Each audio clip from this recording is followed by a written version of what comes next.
Hello दोस्तों, देखो प्रश्नावली 14 का उदाहरण एक चित्त प्राप्त करने की प्रायिकता ज्ञात कीजिए जब एक सिक्के को एक बार उछाला जाता है। साथ ही एक पट प्राप्त करने की प्रायिकता ज्ञात कीजिए। देखो दोस्तों, जब हम एक सिक्के को उछालते हैं तो दो परिणाम हमें प्राप्त होते हैं, एक तो चित्त, एक पट दोस्तों। तो हम जो है मैं यहाँ पर लिख लूँगा कि एक सिक्के को जो है एक बार उछालने पर परिणामों की संख्या कितनी हो जाएगी, यहाँ पर 2 हो जाएगी। तो मैं यहाँ पर लिख लूँगा परिणामों की संख्या 2। तो अब कह रहा है कि चित्त आने की प्रायिकता ज्ञात करो, तो मैं चित्त आने की यहाँ पर प्रायिकता ज्ञात करूँगा। तो चित्त आने की प्रायिकता का जो सूत्र होता है वो होता है घटना के अनुकूल परिणाम, यहाँ पर लिख लूँगा घटना के अनुकूल परिणामों की संख्या बटा सभी संभव परिणामों की संख्या। ये जो है प्रायिकता का सूत्र है, आपको आना चाहिए। अब देखो यहाँ पर घटना के अनुकूल परिणाम कितने हैं, यानी कि चित्त कितनी बार आ रहा है, एक बार आ रहा है, तो एक लिख लूँगा घटना के अनुकूल परिणाम। और सभी संभव परिणाम कितने हैं, 2, तो 2 में लिख लूँगा, यानी कि 1/2 है जो है चित्त आने की प्रायिकता है दोस्तों। अब देखो पट आने की प्रायिकता क्या है। पट आने की प्रायिकता का सूत्र, यहाँ पर प्रायिकता का सूत्र लिख लूँगा पहले, घटना के अनुकूल परिणामों की संख्या यहाँ पर लिख ली मैंने बटा सभी संभव परिणामों की संख्या बराबर देखो पट कितनी बार आ रहा है, एक बार, तो घटना के अनुकूल परिणाम हो जाएगा 1 और सभी संभव परिणाम 2 हो जाएगा। तो पट आने की जो प्रायिकता हो जाएगी 1/2। का उदाहरण 2, एक थैले में एक लाल गेंद, एक नीली गेंद और एक पीली गेंद है तथा सभी गेंदें एक ही साइज की है। कृतिका बिना थैले के अंदर जाके इसमें से एक गेंद निकालती है, तो इसकी क्या प्रायिकता होगी कि वह गेंद पीली होगी, लाल होगी, नीली होगी। देखो दोस्तों, इस थैले के अंदर लाल गेंदों की संख्या जो दे रखी है वो कितनी दे रखी है, 1, यानी कि वो जो थैला है उसके अंदर लाल गेंद 1 है। और जो है उस थैले के अंदर नीली गेंद कितनी है, देखो नीली गेंदों की संख्या उस थैले के अंदर नीली गेंद भी कितनी है, 1 है, ये दे रखी है। अब दे रखी है पीली गेंदों की संख्या, यानी कि उस थैले में पीली गेंदों की संख्या कितनी है, पीली गेंदों की संख्या भी कितनी है, 1 है दोस्तों। अब मैं कुल गेंदों की अगर बात करूं तो इन तीनों को जोड़ूं तो क्या आ जाएगा, 3, यानी कि 3 गेंदें हैं कुल उस थैले के अंदर। तो थैले में कुल गेंदों की संख्या मैं यहाँ लिख लूँगा 3 दोस्तों। अब ये भाई ज्ञात करनी है इनकी प्रायिकता। प्रायिकता का सूत्र आप जानते हुए क्या होता है, प्रायिकता का जो सूत्र होता है प्रायिकता बराबर, यानी कि घटना के अनुकूल परिणाम, ये लिख दूंगा मैं घटना के अनुकूल परिणाम बटावा सभी संभव परिणाम। ये जो है प्रायिकता का सूत्र होता है दोस्तों। तो सबसे पहले जो है मैं लाल गेंद होने की प्रायिकता ज्ञात कर लूँगा, यानी कि PR, यानी कि लाल गेंद होने की प्रायिकता। देखो घटना के अनुकूल परिणाम कितना है, 1, और जो कुल परिणाम कितना है, 3, तो 1/3 जो है लाल गेंद आने की प्रायिकता यहाँ पर आ जाएगी। अब देखो नीली गेंद की प्रायिकता निकालूंगा, नीली गेंद होने की प्रायिकता क्या है, PB। यहाँ पर एक ही नीली गेंद है तो 1 हो जाएगा घटना का अनुकूल परिणाम, और कुल परिणाम 3 है तो 3, 1/3 ही क्या हो जाएगी, ये जो नीली गेंद की प्रायिकता हो जाएगी। अब ये येलो यानी कि पीली गेंद की प्रायिकता, तो पीली गेंद कितनी है, उसमें 1 है और कुल गेंद कितनी है, 3, तो 1/3 पीली गेंद की प्रायिकता आ जाएगी। इस प्रकार से आसानी से ज्ञात करना है, वेरी सिंपल। उदाहरण 3, मान लीजिए हम एक पासे को एक बार फेंकते हैं तो ज्ञात करना है कि 4 से बड़ी संख्या प्राप्त होने की प्रायिकता और 4 से छोटी या उसके बराबर संख्या प्राप्त होने की प्रायिकता क्या है। देखो दोस्तों, एक पासे को एक बार उछालने पर या एक बार फेंकने पर कुल परिणाम कितने होंगे, 6 प्राप्त होंगे दोस्तों।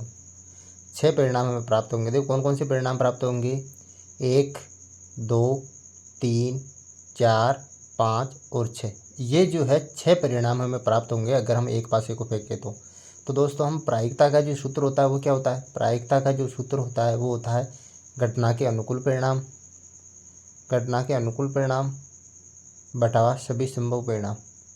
ये जो है सभी संभव परिणाम, ये जो होता है प्रायिकता का सूत्र होता है दोस्तों। अब देखो 4 से बड़ी संख्या प्राप्त होने की प्रायिकता। देखो 4 से बड़ी संख्या कितनी है इसमें, देखो 4 से बड़ी है 5 और 6, यानी कि 2 संख्या बड़ी है, तो घटना के अनुकूल परिणाम 2 हो जाएगा और सभी संभव परिणाम 6, तो 2/6 आ जाएगा दोस्तों। अब बराबर, अब मैं इनको काटूंगा तो 2 एकम 2 और 2 3 6, 1/3 जो है ये प्रायिकता आ जाएगी 4 से बड़ी संख्या होने की यहाँ पर। अब ज्ञात कर लूँगा मैं 4 से छोटी या उसके बराबर संख्या प्राप्त होने की प्रायिकता। देखो 4 से छोटी या उसके बराबर संख्या प्राप्त होने की प्रायिकता बराबर, देखो 4 के बराबर या 4 से छोटी कितनी संख्या है, 1 2 3 4, तो 4 घटना के अनुकूल परिणाम हो गया बटा सभी परिणाम हो गया 4/6 बराबर, यहाँ पर आ जाएगा 2 दूने 4 और 2×6, ये 2×6, ये जो है 2/3 आ जाएगी इसकी प्रायिकता। Very simple. उदाहरण 4, अच्छी प्रकार से फेंटी गई 52 पत्तों की गड्डी में से एक पत्ता निकाला जाता है। इसकी प्रायिकता प्रकलित कीजिए कि ये पत्ता एक इक्का होगा, एक इक्का नहीं होगा। दोस्तों देखो दोस्तों, पत्तों की एक ही गड्डी में ताश के पत्तों की संख्या जो होती है वो होती है कुल 52 दोस्तों। यानी कि एक पत्तों की गड्डी के अंदर कुल पत्ते कितने होते हैं? वो होते हैं 52। अब जो देखो, मैं पहला देखो एक इक्का होने की प्रायिकता ज्ञात कर लूँगा, यानी कि पत्तों की गड्डी में इक्का होने की प्रायिकता। देखो दोस्तों, ताश की गड्डी में कुल पत्ता होते हैं 52, और 52 पत्तों में कुल इक्के कितने होते हैं? 4 इक्के होते हैं दोस्तों। तो देखो, पत्ता इक्का होने की प्रायिकता, तो देखो पत्ता इक्का होने की प्रायिकता क्या हो जाएगी? देखो, घटना के अनुकूल परिणाम कितना है? 4 पत्ते हैं उसके अंदर, और कुल पत्ते कितने? 52, तो 4/52 हो जाएगी दोस्तों। इसको काटूंगा मैं, तो देखो 4 एकम 4, और नीचे इसको काटूंगा तो 13 बार इसका भाग जाएगा, यानी कि 1/13 जो प्रायिकता हो जाएगी एक पत्ता इक्का होने की प्रायिकता। अब जो देखो एक इक्का नहीं होगा की प्रायिकता, देखो गड्डी में इक्कों के अलावा पत्तों की संख्या, यानी अगर हम मैं इक्कों को निकाल दूं तो और बाकी जो पत्ते बचेंगे वो कितने बचेंगे? 48 पत्ते बचेंगे। तो गड्डी में इक्का नहीं होने की जो प्रायिकता है वो क्या हो जाएगी? घटना के अनुकूल परिणाम बटा सभी संभव परिणाम से। घटना के अनुकूल परिणाम कितने? 48, और सभी संभव परिणाम कितने हैं? 52। तो इसको मैं काट लूँगा इसको 4 से, तो 4 एकम 4, 4×2 8, ऊपर जो 12 और नीचे जो है 4 एकम 4, 4×3 12, 12/13 जो है इक्का नहीं होने की प्रायिकता आ जाएगी। Very simple. उदाहरण 5, दो खिलाड़ी संगीता और रेशमा टेनिस का एक मैच खेलते हैं। ये ज्ञात है कि संगीता द्वारा मैच जीतने की प्रायिकता 0.62 है। रेशमा के जीतने की क्या प्रायिकता है? देखो आपको क्या दे रखा है? संगीता के जीतने की प्रायिकता। इसको जो है मैं PS से प्रदर्शित करूँगा, तो संगीता की जीतने की प्रायिकता यानी कि PS क्या दे रखी है? 0.62 आपको यहाँ पर दे रखा है। और ज्ञात क्या करना है? रेशमा के जीतने की प्रायिकता। रेशमा के जीतने की प्रायिकता को मैं PR से प्रदर्शित कर रहा हूँ यहाँ पर, तो PR से प्रदर्शित कर दूंगा, और ये जो है हमें ज्ञात करनी है दोस्तों। देखो एक सूत्र हम जानते हैं, PE + PE बार बराबर 1, यानी कि प्रायिकता होने की प्रायिकता और प्रायिकता नहीं होने की प्रायिकता, दोनों का योग क्या होता है? 1 होता है। तो दोस्तों इसी के अनुसार जो मैं यहाँ पर लिख लूँगा, यहाँ पर PS + PR इज इक्वल हो जाएगा 1, यानी कि संगीता के जीतने की प्रायिकता और रेशमा के जीतने की प्रायिकता का योग क्या हो जाएगा? 1 हो जाएगा। तो PR इधर रह जाएगा बराबर 1, ये PS उधर प्लस का था, इधर आते हो जाएगा माइनस का, तो माइनस का यहाँ पर हो जाएगा PS। अब देखो PR is equal 1 minus PS की वैल्यू क्या है? PS की वैल्यू है 0.62, तो PS की वैल्यू बता दूंगा 0.62। अब देखो PR बराबर 1 में से माइनस करूँगा 0.62, तो मेरे पास आ जाएगा 0.38। तो ये जो है रेशमा के जीतने की प्रायिकता है 0.38। मुग्धा का उदाहरण 6, सविता और हमीदा दो मित्र है। इसकी क्या प्रायिकता है कि दोनों के जन्मदिन भिन्न भिन्न हो, का जन्मदिन एक ही हो, लीप वर्ष को छोड़कर। देखो दोस्तों, आपको जो है लीप वर्ष को छोड़ना है, यानी कि लीप वर्ष में क्या होता है कि सामान्यतः जो वर्ष होता है वो 365 दिन का होता है, लेकिन लीप वर्ष के अंदर जो वर्ष होता है वो 366 दिन का होता है। तो आपको जो है सामान्य वर्ष लेना है, यानी कि एक वर्ष में दिनों की संख्या कितनी होती है? 365, अगर हम लीप वर्ष को छोड़े तो। अब देखो पहला प्रश्न बोल रहा है कि दोनों का जन्मदिन भिन्न भिन्न हो, तब जन्मदिन के अनुकूल परिणामों की संख्या क्या होगी? देखो एक वर्ष के अंदर 365 दिन होते हैं, अगर हम दोनों के जन्मदिन भिन्न भिन्न ले तो एक दिन को हम छोड़ेंगे, क्योंकि एक दिन ऐसा आएगा कि उनका दिन जन्मदिन एक ही दिन होगा, उस एक दिन को छोड़ देंगे हम। यानी कि 365 में से मैं एक निकाल दूंगा तो 364, यानी कि 364 दिन ऐसा आएंगे कि इन दोनों का जन्मदिन भिन्न भिन्न होगा, यानी कि अलग अलग दिन पर होगा। तो इनकी प्रायिकता क्या हो जाएगी? देखो प्रायिकता जन्मदिन भिन्न भिन्न होने की पर, जन्मदिन भिन्न भिन्न होने की प्रायिकता क्या हो जाएगी? यानी कि घटना के अनुकूल परिणाम कितना है? 364, और सभी संभव परिणाम कितने? 365, यानी कि जन्मदिन भिन्न भिन्न होने की जो प्रायिकता है वो आ जाएगी 364/365। अब दोनों दूसरा बोल रहा है कि का जन्मदिन एक ही हो, यानी कि इन दोनों का जन्मदिन एक ही दिन नहीं होना। देखो सविता और हमीदा का जन्मदिन एक ही दिन होने की प्रायिकता, देखो घटना के अनुकूल परिणाम हो जाएगा यहाँ पर, देखो 1 - P, दोनों का जन्मदिन भिन्न भिन्न हो, यानी कि एक में से मैं माइनस कर दूंगा दोनों का जन्मदिन भिन्न भिन्न होने की प्रायिकता को, यानी कि 1 माइनस माइनस क्या है? 364/365, बराबर इसका जो लेसे लूँगा तो मेरे पास आ जाएगा 365, यानी कि बराबर लेसे लूँगा तो आ गया 365।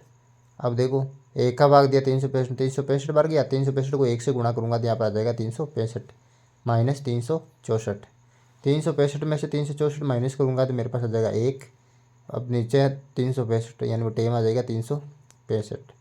यह है 1/365, यानी कि सविता और हमिदा का जन्मदिन एक ही दिन होने की प्रायिकता ही 1/365। Very simple. चुगता का उदाहरण 7। किसी स्कूल की कक्षा 10 में 40 विद्यार्थी है, जिनमें से 25 लड़कियां हैं और 15 लड़के हैं। कक्षा अध्यापिका को एक विद्यार्थी कक्षा प्रतिनिधि के रूप में चुनना है। वह प्रत्येक विद्यार्थी का नाम एक अलग कार्ड पर लिखती है, जबकि कार्ड एक जैसे है। फिर वह इन कार्डों को एक थैले में डालकर अच्छी तरह से हिला देती है। इसके बाद वह थैले में से एक कार्ड निकालती है। इसकी क्या प्रायिकता है कि कार्ड पर लिखा हुआ नाम एक लड़की का है या लड़के का है। देखो दोस्तों, कक्षा 10 में कुल विद्यार्थियों की संख्या कितनी है। यहाँ पर देखिए कुल विद्यार्थियों की संख्या 40, तो मैंने यहाँ पर लिख दी कुल विद्यार्थी। अब देखो इन कुल विद्यार्थियों में से लड़कियों की संख्या कितनी है। देखो लड़कियों की जो संख्या है वो दे रखी है यहाँ पर 25, तो लड़कियों की संख्या मैंने उतार दी 25। और लड़कों की संख्या क्या दे रखी है, लड़कों की संख्या दे रखी है, वो दे रखी है 15। अब जो देखो मैं जो है पहले मैं लड़की होने की प्रायिकता निकालूंगा, यानी कि जो कार्ड निकालूंगा उसमें लड़की होने की प्रायिकता क्या है। तो कार्ड पर लिखा नाम लड़की होने की प्रायिकता दोस्तों, देखो लड़कियों की संख्या 25 और कुल विद्यार्थियों की संख्या कितनी है 40, तो 25/40 हो जाएगी उस कार्ड पर लड़की होने की प्रायिकता। और देखो दूसरा है कार्ड पर लड़का होने की प्रायिकता, यानी कार्ड पर लिखा नाम लड़का होने की प्रायिकता क्या हो जाएगी। वो देखो कुल लड़कों की संख्या कितनी है 15 और कुल विद्यार्थियों की संख्या कितनी है 40, तो 15/40 हो जाएगी दोस्तों। Very simple. चुगदा का उदाहरण 8। एक बक्से में 3 नीले, 2 सफ़ेद और 4 लाल कंचे हैं। यदि इस बक्से में से एक कंचा यादृच्छिक निकाला जाता है तो इसकी क्या प्रायिकता है कि ये कंचा सफ़ेद है, नीला है या लाल है। देखो दोस्तों, बक्से में नीले कंचों की जो संख्या है वो आपको दे रही है 3, और जो है बक्से के अंदर जो है सफ़ेद कंचों की जो संख्या दे रखी है वो दे रखी है 2, तो मैं लिख दूंगा बक्से में सफ़ेद कंचों की संख्या वो दे रखी है 2। अब जो है बक्से में लाल कंचों की संख्या कितनी दे रखी है, बक्से में लाल कंचों की संख्या दे रखी है, लाल कंचों की संख्या दे रखी है 4 दोस्तों। अब इन कुल जोड़े इन कंचों को, तो कुल कंचे कितने हैं बक्से में, यानी कि बक्से में कुल कंचों की जो संख्या हो जाएगी वो हो जाएगी 9। इन सबको जोड़ने पर मेरे पास आ जाएगा 9 दोस्तों। अब देखो मैं जो है बक्से में सफ़ेद कंचे होने की प्रायिकता ज्ञात कर लूँगा, यानी कि कंचे के सफ़ेद होने की प्रायिकता, जो कंचा हम निकालेंगे उसकी सफ़ेद होने की प्रायिकता, इसको मैं PW से दर्शाऊँगा। तो देखो घटना के अनुकूल परिणाम कितने हैं, कंचे कितने हैं सफ़ेद 2 है, तो 2 आ जाएगा बटे कुल कंचे कितने 9, तो 2/9 हो जाएगी सफ़ेद कंचे होने की प्रायिकता। देखो दूसरा क्या है, दूसरा नीला होने की प्रायिकता, तो नीला होने की क्या प्रायिकता हो जाएगी। देखो इसको मैं PB से दर्शाऊँगा, यानी कि पी ब्लू ब्लू। देखो ये जो घटना के अनुकूल परिणाम हो जाएगा 3 नीले कंचे बटा 9 यानी कुल कंचे। अब इनको काटूंगा तो 1/3 आ जाएगा मेरे पास, 3 एकम 3 और 3 तिया 9, 1/3, 1/3 दोस्तों। ये जो है नीले कंचे होने की प्रायिकता आ गई 1/3। अब जो है लाल होने की जो है प्रायिकता मैं ज्ञात कर लूँगा। देखो लाल होने की जो प्रायिकता को मैं जो है PR से दर्शाऊंगा दोस्तों। देखो लाल होने के अनुकूल परिणाम जो कितने दे रखी है, यहाँ पर लाल होने के अनुकूल परिणाम दे रखे 4 और सभी संभव परिणाम कितने 9, तो 4/9 इसकी जो प्रायिकता हो जाएगी। Very simple. का उदाहरण 9। हरप्रीत 2 भिन्न भिन्न सिक्कों को एक साथ उछालती है। मान लीजिए एक सिक्का 1 रुपये का है और दूसरा सिक्का 2 रुपये का है। इसकी क्या प्रायिकता है कि वह कम से कम एक जीत प्राप्त करेगी। देखो 2 भिन्न भिन्न सिक्कों को एक साथ उछालने पर मेरे को 4 परिणाम प्राप्त होंगे। पहला जो परिणाम होगा वो हेड टेल, दूसरा जो परिणाम जो प्राप्त होगा वो होगा टेल हेड, तीसरा जो परिणाम प्राप्त होगा वो होगा हेड हेड, और चौथा जो परिणाम प्राप्त होगा वो होगा टेल टेल। यानी कि ये 4 परिणाम मेरे को प्राप्त होंगे दोस्तों। तो मैं अब जो प्रायिकता याद करूँगा किसकी, कम से कम एक चित्त होने की। तो एक चित्त किस किस में आ रहा है, देखो 1 2 3, इन 3 परिणामों में जो है कम से कम एक बार जो चित्त आ रहा है, तो मैं लिख लूँगा यहाँ पर घटना के अनुकूल परिणाम बटावा सभी संभव परिणाम, यहाँ पर लिख लूँगा सभी संभव परिणाम। अब दोस्तों घटना के अनुकूल परिणाम कितने हैं, यहाँ पर 3 है। इन तीनों के अंदर जो है चित्त जो है टेल, यानी कि कम से कम एक बार है, तो मैं लिख दूँगा 3। और सभी संभव परिणाम कितने हैं, सभी संभव परिणाम में 4, तो यहाँ पर लिख दूंगा 4, यानी कि कम से कम एक चित्त प्राप्त करने की प्रायिकता क्या आ जाएगी 3/4। इस प्रकार से आपको आसानी से ज्ञात कर लेना है। Very simple. का उदाहरण 12। एक डिब्बे में 100 कमीजें हैं जिसमें से 88 अच्छी है तथा 8 में थोड़ी सी खराबी है और 4 में अधिक खराबी है। एक व्यापारी जिम्मी वही कमीजें स्वीकार करता है जो अच्छी है, जबकि एक अन्य व्यापारी सुजाता उन्हीं कमीजों को अस्वीकार करती है जिनमें खराबी अधिक है। इस डिब्बे में से एक कमीज को यादृच्छिक रूप से निकाला जाता है। इसकी क्या प्रयोजन है कि वे कमीज जिम्मी को स्वीकार हो और सुजाता को स्वीकार हो। देखो दोस्तों, पहले के अंदर जिम्मी के अनुकूल यानी कि जिम्मी को जो स्वीकार है उसके अनुकूल परिणामों की संख्या कितनी है? 88 है दोस्तों, क्योंकि जिम्मी वही कमीजें खरीदेगा जो अच्छी है, तो इसके अनुकूल परिणाम आ गए 88 दोस्तों। तो कमीज जिम्मी को जो स्वीकार है उसकी जो प्रायिकता वो क्या हो जाएगी? देखो, अनुकूल परिणाम कितना है? 88 बटावा सभी संभव परिणाम कितने? कुल कमीजें 100 है, तो 100 का भाग दे दूंगा 88 में। तो देखो, दो संख्याओं के बाद में पॉइंट लगा दूंगा तो 0.88 ये जो प्रायिकता हो जाएगी वह जो है कमीज जिम्मी को जो स्वीकार है उसकी प्रायिकता हो जाएगी। अब देखो, सुजाता को कौन सी स्वीकार है? देखो, ये जो है जो जिनमें ज़्यादा खराबी है उन्हीं को अस्वीकार करती है, यानी कि 4 कमीजों को ये अस्वीकार करती है, यानी कि 88 + 8 को स्वीकार करती है, यानी कि 88 + 8 कितने होंगे? 96 कमीजें ये स्वीकार करती है। तो अगर इसके जो है अनुकूल परिणामों की संख्या हो गई यहाँ पर 96। अब जो है पी यानी कि प्रायिकता कमी सुजाता को जो स्वीकार है उनकी प्रायिकता क्या हो जाएगी? देखो, घटना के अनुकूल परिणाम आ गए 96 बटावा 100 बट दो संख्याओं के बाद में पॉइंट लग जाएगा 0.96 आ जाएगा दोस्तों, 0.96। इस प्रकार से जो आपको प्रायिकता ज्ञात करनी है, वेरी सिंपल।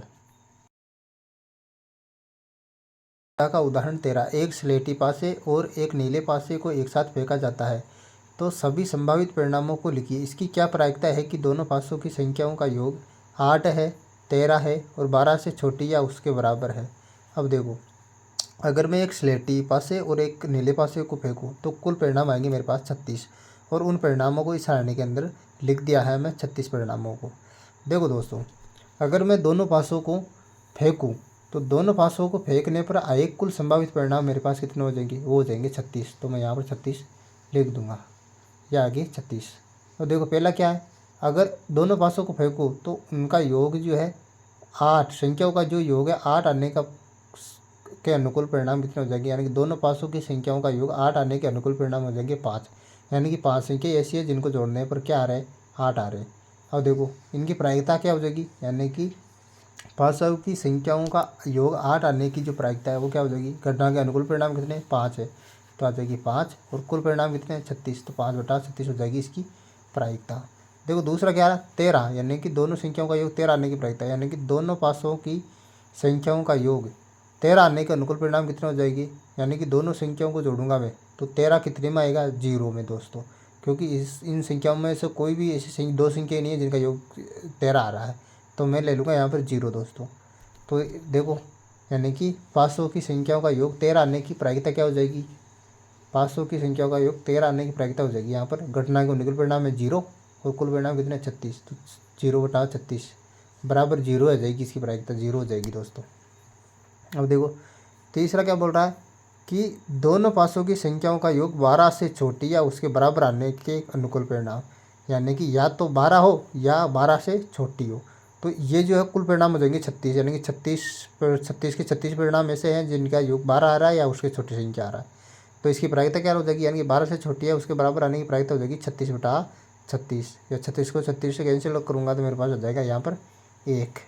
तो ये जो है प्रायिकता इस प्रकार से आपको ज्ञात कर ली आसानी से, वेरी सिंपल।